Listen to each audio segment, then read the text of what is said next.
So we're out in Burns. We've got just under 8 miles of pipe, about 35 to 37,000 feet of pipe that we're doing, linear feet. All water replacement, new services to houses, about 300 homes, and 88 new fire hydrants. So this is for the city of Burns, this project. It's a capital improvement project, which our company, being fairly new, has always kind of stayed in the private sector of work. So this will be our big first capital improvement project that we're branching out into.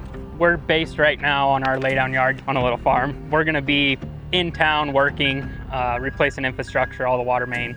The job pretty much goes throughout the whole city. 9 miles sounds great until you start seeing how pieced together it is and kind of spread out. I think our longest linear run, continuous run, is about 1,200 feet long. So that kind of tells you how broke up it is. I believe we have somewhere in the ballpark of 85 to 90 tie-ins that we're doing into existing water main. It's basically throughout the whole city, just kind of upgrading their existing infrastructure. Before we can really start digging, we want to make sure that we've got our inventory for our parts so that we can at least start on that first phase and start putting the pipe in the ground. That's a pretty crucial step. Another step is we've already had the city guys out there doing locates and getting some marks on the ground so that we know potentially what we could run into out there. I mean, it's all guesswork anyway, but we're going to try and mitigate, any future issues to keep it going smooth. Brandon does a great job. He's got it broke down into phases for us so that it helps a lot. Good plan together, phasing it, because having 9 miles of pipe to put in the ground, you can get flooded with stuff if you don't stay in your designated area for a little bit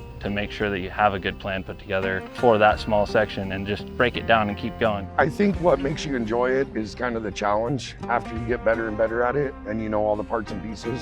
We all look forward to the challenge, sometimes more challenging than others, but eventually you get into a rhythm. That's when it really gets fun. Today is probably, for being ideal, today's been rough, but that's typical on the start of a job. This one, again, super challenging because of the requirements of the parts and pieces, different than a lot of normal jobs we do. There's a lot of not ideal things, but again, we always try to kind of be able to pivot. You have plan A, B, C, because there's things that are gonna happen. Probably in leadership, that's the biggest challenge sometimes, is making sure you have a backup plan. This is gonna give the city of Burns a little more volume in their pipe, actually a lot more volume in their pipe, a tremendous more amount of pressure, cleaner water, the ability to grow their community as well as developers potentially look out here and start developing